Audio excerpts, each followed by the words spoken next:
মালগাড়ি স্পিডটা ছিল স্যার, সামনে আমরা রাঙ্গামাটি, সামনে নীলগাড়ি।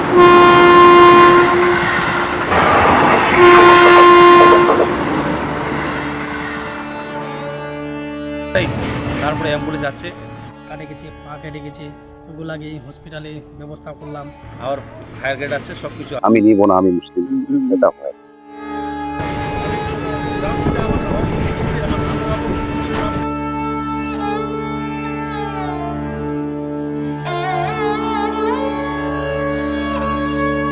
তো কাউকে ফেলে রেখে আমরা ঈদ করিনি কি হয়েছে? ঈদে আমাদের কোনো দুঃখ নেই, ঈদ কত ঈদ আসবে, এই প্রাণগুলো যে চলে গেছে এগুলো কি পাবে? প্রয়োজনটা আমরা মনে হচ্ছে, আমি মনে করি তো আসে বসার সাথে সাথে যেমন ভূমিকম্প হয়ে আর কি, এরকম একটা আওয়াজ। তোরা সামনে কেউ পড়ে আছে অসুস্থ অবস্থায়, তো আল্লাহ বলেনি যে ওনাকে ছেড়ে দিয়ে তোমাকে তোমার এভাবে করতে হবে, আমি আগে ওনাকে আমাকে ইয়ে করতে হবে। তো পিছন থেকে যে মালগাড়ি আসে, তো মালগাড়ি তো দেখতে হবে।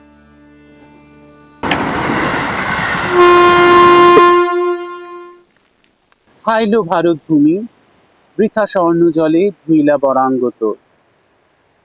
টেকনোগ্লিম presence glimmer act, way we interact. মানে বাঙালিরা যারে কয় আড্ডা, সেই আড্ডাই দিন এইখানে। এইখানেটা কোনখানে সেটা বলার আগে আমার মনে পড়ছে প্রায় 150 বা তারও বেশি বছর আগে লেখা মাইকেলের ভারতভূমি কবিতার একটি লাইন। হাইলো ভারত ভূমি, বৃথা স্বর্ণ জলে ধুইলা বরাঙ্গত। হায়, মাইকেল যদি এখন জীবিত থাকতেন, মানে এই 2024-এ, তাহলে ভারতের অনেক কিছু দেখেই তিনি বলতেন হায়। ভেবে দেখুন, একটা দেশের মাপকাঠি যদি তার শিক্ষার বা বা স্কুলগুলো হয়, তাহলে সরকারি স্তরের স্কুলগুলো কেন্দ্র এবং রাজ্যে এতটাই রাজনৈতিক দলের অধীন যে সেটা কিন্তু ভাববার বিষয়। আবার আমরা সরকারকে কেন দায়ী করছি? যদি আমরা ব্যক্তিগতভাবে আমাদের কথা ভাবি, স্বাধীন দেশের স্বাধীন নাগরিক আমরা, আমরা কতটা আমাদের স্বাধীনতাকে ঠিকভাবে ইউটিলাইজ করছি? মানে আমি বলছি we the people, people of ইন্ডিয়ার কথা বলছি। আমি এখন বসে আছি এরকম একটি জায়গায় যেখানে 2 মাস আগে একটি ভয়ঙ্কর দুর্ঘটনা ঘটে। কাঞ্চনজঙ্ঘা এক্সপ্রেসের সাথে ক্লাশ হয় একটি মালগাড়ি। আর তখন আমাদের মধ্যে কেউ কেউ আমরা এতটাই স্বার্থপর হয়ে গেছিলাম, ব্যস্ত ছিলাম সেলফি তুলতে। সত্যি এটা কি হাই বলার যোগ্য হাই বলা উচিত নয় আমাদের? কিন্তু সবটাই কিন্তু অন্ধকার নয়। এই অন্ধকারের মধ্যেও একজন ফেরেশতা, একজন আলো জ্বালিয়েছিল। আর তাকে কেন্দ্র করেই আমাদের আজকে মানে গ্লিমার অ্যাক্টের ইন্টারঅ্যাকশন এবং 15ই অগস্ট উদযাপন। 17ই জুনের ওই ভয়ঙ্কর রেল দুর্ঘটনায় যিনি মানবিকতার চরম পরিচয় দিয়েছেন, আজকে আমরা তার সাথেই আমাদের আড্ডা দেব। একজন ফেরেশতা বললেও তাকে কম বলা হয়, শ্রী ফজলুর রহমান মহাশয়। দাদা, সেদিনের ঘটনাটা যদি একটু তুমি বলো, কারণ তুমি ফিল্ডে ছিলে ওই সময়, মানে এটা খুব কষ্টকর যদিও, তবু যদি কিছু সেই দিন কথাটা বলো আমাদেরকে। 17ই জুন আমরা ভোর 5টায় উঠে আমরা ঈদের দিন, কুরবানির ঈদ ছিল আমাদের। তো কুরবানির ঈদের দিন আমরা সবাই স্নান ফান করি, পবিত্রতা হয়ে আমরা মসজিদে, ওদিন দিয়ে প্রচন্ড বৃষ্টি, সারা বৃষ্টি। তো ঈদগায় আমাদের নামাজ হয়, একটা 2 রাকাত নামাজ হয় ঈদগায়। ঈদের নামাজ মসজিদও হয় না, আবার মসজিদও পড়াও যায়। তো সবাই মিলে জমায়েত হয়ে ঈদের নামাজ সবে মাত্র শেষ হয়ে এক মিনিট দাদা, ফ্রেন্ডটা নামাজ পড়ার কুরবানির ঈদ। কুরবানির ঈদে আমি ব্যক্তিগত বলছিলাম, আমার ব্যক্তিগত যে আমাদের গ্রামে 18 থেকে 20টা কুরবানি। আচ্ছা আমিও আচ্ছা বাবারা ওদের, আমার বাড়ি পুরানো বাড়ি হচ্ছে এটা, এই যে পাশের আচ্ছা, বাড়িটা, এখান থেকে 50 মিটার দূরে। আর আমি নতুন বাড়ি করছি মরি। আচ্ছা তো সবাই কমিটিকে বলছিলাম যে সোমবারে ঈদের কুরবানি, আমার কুরবানিটা আমি মঙ্গলবারে করি। আচ্ছা এটা আগে থেকে আমি 1 মাস আগে থেকে রিভিউ করছিলাম। তো সবাই বলছে ঠিক আছে, ভালোই হবে, আমরা করে দেবো সোমবারে, তোমারটা মঙ্গলবারই করবো, সবাই আনন্দ শেষ করবো। সবাই মানে দাদারা ভাইরা সবাই বলছে তোমারটা মঙ্গলবারই, মানে একটা আনন্দ যে আমারটা আমি তারপরের দিনই করবো। এটা ওই দিনে না, এটা 1 মাস আগে থেকে আমরা আমি ইয়ে করছিলাম। তো তারপরে নামাজ পরে আমরা শেষ করে দিয়েছি। নামাজ পরে শেষ করা হোক, শুধুমাত্র বাড়িতে আসি, আমার বাড়িতে না, আমার বাবার বাড়ি। কেজি যে বাড়িটা আছে এখান থেকে 50 মিটার। তো নবাজপুর আমার সাথে 5-7 জন ছিল, দাদা ছিল, ছিল। তো আসে বসার সাথে সাথে একটা শব্দ হয় একটু পাশেই তো। শব্দটা কিসের, এমন শব্দটা হয়েছিল সেটা শব্দ মানে যেমন যেমন ভূমিকম্প হয় আর কি, এরকম একটা আওয়াজ। পাশের থেকে আমার বোমা বলছে দাদা রেল অ্যাক্সিডেন্ট, পাশের বাড়ি, ওনারা দেখতে পাচ্ছেন পাশের বাড়ি। ও উনি বুঝতে পেরেছিল। হ্যাঁ, হ্যাঁ, হ্যাঁ। দেখা যাবে না। আচ্ছা। তো সাথে সাথে দৌড়ে আসি দেখে কিছু লোককে আমরা ব্যবহার করি আর কিছুগুলো প্যাসেঞ্জার ছিল আহত অবস্থায়। তখন তো গাড়ি ঘোড়া ছিল না, আর সেই বৃষ্টি, তখন রাস্তাগুলো ছিল, আমাদের দিকেরই গাড়ি ঘোড়া আছে, সবাইকে আমরা মেডিকেলে নিয়ে যাই। যারা বডি ছিল তাদেরকে আমরা বের করি। আর বৃষ্টি তো প্রচন্ড বৃষ্টি, প্রশাসন আস্তে আস্তে মোটামুটি 2 ঘন্টা, রেল তো আরো পরে আসছে, থানার পুলিশ আমাদের মোটামুটি 30-40 মিনিট মধ্যে আসে। ততক্ষণ তোমরা কাজ শুরু ততক্ষণ করে আমরা দিয়েছিলে। যেগুলোকে আহত তাদেরকে অলরেডি হসপিটালে নজরবন্দি করে আমরা পৌঁছে দিই, বাহ। যারা বডি ছিল। যদি আরো প্রশাসন আগে আসতো, কতগুলো 2-4টা আরো বাঁচাতে যেত, কাটার অস্ত্র থাকতো, এমন ভাবে ফেসে আছে। হ্যাঁ। বিউটি নামে এক মহিলা ছিল, আমাদের মহামেড, তো ওনার বাড়ি হচ্ছে বর্ধমান, ফুলবাড়িতে উনি থাকতো আর কি। আচ্ছা। ওনাকে বের করার পরে মারা গেছে, ওনার বডিটা সামনে ছিল। উনি জীবিত অবস্থা ছিল, বের করার পর মারা গেছে। একটা বাচ্চা ছিল সাথে, বাচ্চাটাও ক্লাস 4 হসপিটালে মারা যায়। হ্যাঁ, এই কলকাতা বাড়ি, মারা যাচ্ছিল বাড়ি। বাচ্চাটাকে যে কষ্টজনক ব্যাপার, মানে ওই দিনকার ঘটনার ব্যাপারে কি বলবো দাদা, মানে 17 জনটা আমরা মনে হচ্ছে, আমি মনে করি যে মানব ধর্মটাই সেবায় আবদ্ধ। আমরা নামাজটা পড়ছি, সাথে সাথে মসজিদ থেকে এলাম হয় আমাদের কমিটি থেকে যে আজকে শিক্ষিত টোটাল গ্রামে কোনো খাওয়া দাওয়া থেকে কুরবানি তো হয়েই না, টোটাল বন্ধ। তখন অন্য সংস্থা থেকে, পার্টি থেকে আমাদের পুরো গ্রামের জন্য খাবারের ব্যবস্থা করে, রেলও করছে, রেলটা দিই আমরা, আমাদের বিডিও সাহেব থেকে শুরু করে লোকাল যে আমাদের সংস্থাগুলো আছে, আমাদের পুরো গ্রামের জন্য বিরিয়ানি থেকে নিয়ে আসছে। তারপরে সারাদিন চলার পর চলতেছে কাজ, উদ্ধারের কাজ। লাস্টে আমরা আরো বললাম, সাহেবকে বললাম, কিন্তু অনেক অফিসার ছিল, বললাম যে স্যার আরো বডি আছে, আরো বের করার ব্যবস্থা করে। তো কিছুদিন আগে 2টা বডি আরো বের করলো মনে হয় ওই পাশে। কিছুদিন আগে, এই মোটামুটি 8-10 দিন আগে, 7-8 দিন আগে, মানে পচা গন্ধ বাড়াচ্ছে। আমরা রেলকে বললাম, ওনারা আসে, ওনাদের তো একটু চুপচাপে ব্যাপারগুলো হয়, হাইলাইট না। তো 17 জনের ব্যাপারটা যেটা বলছেন, এটা বলার মতো মানে ভাষা নেই। মানে আমি গাইসারে গিয়েছিলাম, তখন আমার বয়স ছিল 8 বছর। দ্বিতীয় গাইসার আমি এটাই দেখলাম। আর নামাজ, ঈদ, কুরবানি, এটা তো আমি পাবো, মানুষের প্রাণ চলে যাচ্ছে। হ্যাঁ, দাদা এই মানে তোমার কথাটা শুনে আমার নজরুলের ওই কথাটা মনে পড়ছিল, একই বৃন্তে দুটি কুসুম, হিন্দু মুসলমান।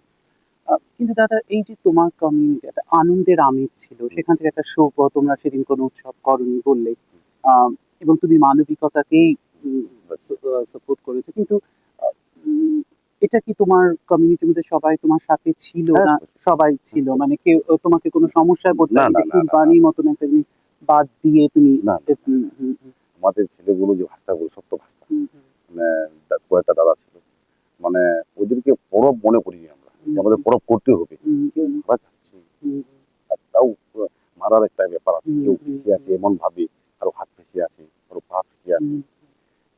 এমন একটা বডিকে বের করলাম, ওরা তিনি বেঁচে গেছে, এখানে রাখছিলাম ওনাকে, পুরো টোটাল বডি ব্লাড দিয়ে ভর্তি, বয়স্ক ছিল আর কি। ওনাকে বের করেছিল আমার পাশটা, ওরা ছিল আর কি, উনি টেনে নিয়ে এখানে শুয়েছিল। তো উনি পা সোজা করতে পারছে না, মানে ওনার ইয়েটা দেখে এখনো মানে কি বলবো আর কি, বলার মানে ভাষায় পাচ্ছি না। মানে এরকম যেন না হয় আর কি, ভগবান যেন কারো করে না, ভগবান আল্লাহ যেন কারো না। দাদা এই তুমি বলছিলে 8 বছর বয়সে গাইসাল আমি দেখেছিলে, গিয়েছিলাম। তারপর এই দুর্ঘটনা, এই যে এত মৃত্যু, এত রক্ত একসাথে এরকম দেখা, আহ, উম, কোথাও গিয়ে কি তোমার মনে হয়েছে আহ, মৃত্যুর কাছে আমরা সবাই সমান, মানে সেখানে বোধহয় একটাই পরিচয়, একটাই আমরা পরিচয়। ভারতীয় বা একটা আমরা একটা ভারতীয় বা আমরা মানব মানব। মানুষ। হ্যাঁ, হ্যাঁ, হ্যাঁ, বা তোমার এরকম উপলব্ধিটা যদি আরো বলো এত মৃত্যু দেখে। যেমন মৃত্যুর ব্যাপারটা নিয়ে যদি বলি, আমরা যেমন আমাদের ছেলেগুলো, আমাদের যে গ্রামের ছেলেগুলো ছিল সব 18 থেকে 25-এর মধ্যে, আমরা এমন কিছু করছি যে যাদের সামান ছিল, কারো টাকা ছিল, কারো ওইটাও মতো আমরা এক কথা করে ওই জায়গাটা রাখছিলাম, ওই আচ্ছা। ওইটাতে আবার ঘিরে রাখা হয়েছে। যে আর এই একজন তো চলে গেছে, উনি, ওনার বাড়ির লোক আসে, উনি ওটাই হ্যাঁ। আইডেন্টিফাই করতে পারবে, যে পরিচয় করতে পারবে যে এই ব্যাগটা তো আমার এই বড় ছিল, বা আমার দাদা ছিল, বা আমার বাবা একটা ছিল, শেষ চিহ্ন। এটা শেষ ছিল। আমরা ওটাও মতো রাখছি, ওরকম মালও আমাদের এখান থেকে কেউ নিয়ে যায় না। মানে আমরা এমন কিছু করছি, মানে আমাদের গ্রামটা এত সুন্দর, মানে ভাষায় কি বলবো আর কি, মানে কারো জিনিস আমরা না কেউ সেটা আমরা বুঝতেই পারছি, যেখানে তোমার মতন একজন মানুষ থাকে সেই গ্রাম সুন্দর হবেই। না, আমরা ওটাকেও নিজেদের মতো করে হেফাজতে রাখছি, খালি দেখিয়ে দিই আমরা হুম, তার ওটা কিছু খেয়ে রাখছিলাম। হুম, হুম, প্রশাসন আসছে, ওদের হাতে তুলে দিয়েছে। হুম, হুম, যেন কিছুদিন আগে উনি ছিল আগে কনস্টেবল, রেলে ছিল, তারপরে মারা গেছে। উনি আবগারি দপ্তরে ছিল আর কি, কালীগঞ্জে বাড়ি। ওনার বাড়ি মনে হয়, ওনার একটা মোবাইল ছিল, মোবাইলটা ভেঙে গেছে। মোবাইলটা আমাদের ছেলের হাতে ছিল, তখন আমরা মোবাইলটা আবার কিছুদিনের মধ্যে রিকভারি করি। ওনাদের কোনো হয়তো কোনো ডকুমেন্ট বা কোনো কিছু থাকতে পারে ওখানে। কিছুদিন আগে, মোটামুটি 1 সপ্তাহ আগে দিলাম, মোবাইলটা নষ্ট হয়ে গেছে। ওনাদের লাগে ওটা, ওই যোগাযোগ করছিল আমাদের সাথে। দাদা, যদি আমরা এই ঘটনাটার বাইরে এখন যদি আমরা পরিস্থিতি দেখি আমাদের গ্রামে বা শহরে বা সমগ্র দেশের কথা যদি বলি, বড্ড বেশি বিচ্ছিন্ন করে রাখা আমাদেরকে, কখনো জাতির নাম করে, কখনো ধর্মের নাম করে, কখনো অর্থের নাম দিয়ে ধনী বড্ড বেশি বিচ্ছিন্ন করে রাখা আমাদেরকে। হ্যাঁ, সেই প্রেক্ষিতে গিয়ে এই যে তুমি নিজের স্বার্থটা না ভেবে সেদিন মানুষের জন্য ঝাঁপিয়ে পড়েছিলে, তোমার কি মনে হয়, মানে তুমি আমাদের টেকনোগ্রামের যেমন রাইটার ইস্যুটা দেখছে তাদেরকে তুমি কি মেসেজ দিতে চাও, যেখান থেকে আমরা একের বা নিজের স্বার্থ নয়, আমরা দশের স্বার্থ, দেশের স্বার্থ দেখতে পারবো? কি করলে তোমার মনে হয় আমরা আরো তোমার মতন ব্যক্তি পাবো এই দেশে? দেখুন দাদা, ঘটনা হচ্ছে জাতপাতটা তো আমরাই তৈরি করছি। আমাকে কাটলে আমারও ব্লাডটা তাই, আপনারও তাই। আমরা বাহ, মেডিকেলে কি দারুণ বললে। যখন মেডিকেলে আমরা যাই, তখন মনে করি না যে এটা শুভঙ্কর দা বা আশুসু স্যারের ব্লাড আছে, আমি নিব না, আমি মুসলিম। এটা হয় না। ঈদ তো আমি পাবো। আমাদের ভাষায় মুসলিম ধর্ম বা ইসলাম ধর্ম বলে, আমি নামাজ পড়তে যাচ্ছি, এটা বলি, নামাজ পড়ার সামনে কেউ পড়ে আছে অসুস্থ অবস্থায়, তো আল্লাহ বলেনি যে উনাকে ছেড়ে দিয়ে তোমাকে তোমার ইবাদত করতে হবে, আগে উনাকে আমাকে ইয়ে করতে হবে। নামাজ আমি কাজাও তুলতে পারি। আমার 12টা 1টা 40-এ নামাজ আছে, কোনো কারণে করতে পারলাম না, সেটা আমার আল্লাহ পরবর্তী তার পরের দিন আমি কাজা তুলতে পারবো। তো কাউকে ফেলে রেখে আমরা ঈদ করিনি, কি হয়েছে? ঈদে আমাদের কোনো দুঃখ নেই, ঈদ কত ঈদ আসবে, এই প্রাণগুলো যে চলে গেছে এগুলো কি পাবে? হিন্দু মুসলিম বলছি না, প্রাণ, মানুষ, মানব দেবাটাই আমার কাছে, আমি আমাদের গ্রামের কাছে মানব সবাটাই প্রথম। মানুষ মানুষকে যদি পরিচয় না দেয়, তাহলে তা পৃথিবীতে থাকতেই পারবে। আজকে আমাদের এখানে মনে করো যত লোক আসছে সবাই সুনাম করছে। এবারে কারো এক ফৌজি ছিল আমাদের এখানে বিয়েতে, উনি বেঁচে গেছে। ওনার টাকা ছিল প্রায় 25 থেকে 30 লাখ, উনি বেঁচে গেছে। আমার এক ভাই ছিল, ওনাকে বের করে সব জল টল খাওয়ায় বাড়িতে নিয়ে গিয়ে শুয়ে রাখছিলাম, আমরা ফ্যামিলি গিয়েছিলাম, ফ্যামিলি দিয়ে ওনার টাকাগুলো পরে উনি বলছে, ভাই তুমি কত নিবা না, আমাদের ছেলেগুলো টাকা, আপনার টাকা নেই, আপনার টাকা কেন, এটা আপনার, আমাদের এটা মানুষের, আপনি বিপদ ছিলেন, আমরা তো এটা উদ্ধার করছি। সেই বাড়িতে নিয়ে গিয়ে আমরা ওনাকে বেডে শোয়াই দিয়ে সুস্থ মতো খাবার দিই, সুস্থ হয়ে তারপরে পুলিশে হাতে দিই। উনিও আর্মিতে ছিল আর কি, আমাদের বাঙালি। তো এই যে আমি মনে করি মানুষ সেবাটাই প্রথম। আমি নামাজ পড়ি, গির্জায় যাই, মন্দিরে যাই, যেটাই করি, মানুষ করবো কোনো নেই। আপনি আজকে এখানে আসছেন, কালকে আমিও কোথাও হতে পারি, হবো না এটা না। কালকে আমিও কোথাও গিয়ে বিপদে পড়তে পারি, সেটা ভগবান আল্লাহ আমারও করবে। আমি আজকে করছি, কালকে আমারও কেউ করবে, এটা দীর্ঘ বিশ্বাস। আমি যেহেতু করছি, আমি এটা পাবোই, এটার ফল আমি পাবোই। পাবো না যে না, হয়তো 2 বছর 5 বছর দেরিতে পাবো, কিন্তু পাবো, আমি এটার ফল পাবো। আল্লাহ সব দেখছে। আল্লাহ সব দেখছে। ক্ষতির দিক দিয়ে যদি বলি, ক্ষতি এবারে এটা তো আর জানে বুঝে হয় না, হ্যাঁ, কেউ জানে বুঝে হয় না। দুর্ঘটনা। আমরা সরকারকে দুষছি, একে দুষছি, দুষার কেউ নেই। কিন্তু একটু গাফিলাতি ছিল, একটু গাফিলাতিটা বলি, গাফিলাতিটা ছিল মালগাড়ি স্পিডটা ছিল, সামনে আমরা রাঙ্গামানি, সামনে নিজ বাড়ি, এটা হচ্ছে ফাঁকা জায়গা। তো প্যাসেঞ্জার কাঞ্চনজঙ্ঘা যাচ্ছে, তো পিছন থেকে যে মালগাড়ি আসছে, তো মালগাড়ি তো দেখতে পাবে, মালগাড়ি কিন্তু দেখতে পাবে, মালগাড়িটা যে যাচ্ছে মানে প্যাসেঞ্জার যাচ্ছে, তো মালগাড়ি তো দেখতে পারবে। তো পিছনে তো যাই হোক আর কি কারণে হয়েছে সেটা ওনাদের ব্যাপার। তো এরকম যেন ভগবান আল্লাহ করে এরকম যেন না হয়, এটাই চাইছি আর কি। আর ঘটনার পরিপ্রেক্ষিতে বললে যদি বলি, মানে দৃশ্যগুলো, মানে এগুলো যাবে না, আমার চোখ থেকে, মানে আমার ইয়ে থেকে যাবে না আর কি। বাচ্চাটা কথা বলছি না, যে ছিল কলকাতায় বাড়ি, শিলিগুড়িতে ছিল,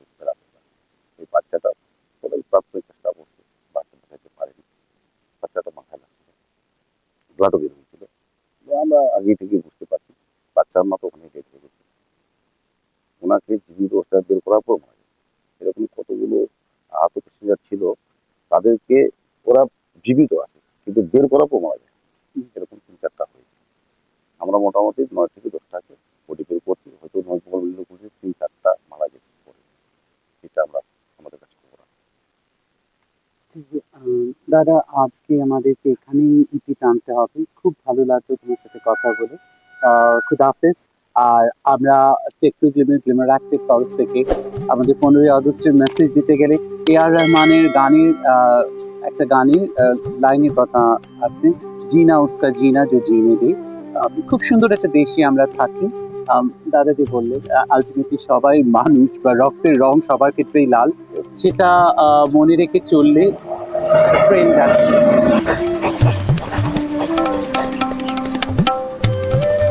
যা হোক, যেটা বলছিলাম, আমরা সকলেই মানুষ, মাত্র তো কটা দিন, মানে কটা দিনের জন্য এই পৃথিবীতে আসা, এই দেশে থাকা, থাকুন না মিলেমিশে। যা হোক, এবার আর কি, আমগো এবার ছুটি দেন, আসছে শুক্রবার, আসুন তাড়াতাড়ি টেকনো গেমের গ্লিমার অ্যাক্টে পড়তে ইন্টারঅ্যাক্ট অ্যান্ড নো বাড়াবাড়ি। ভালো থাকুন, জয় হিন্দ। আবার দেখা হচ্ছে আগামী শুক্রবার আরেকজন ব্যক্তির সাথে আরেক রকমের ইন্টারাকশন।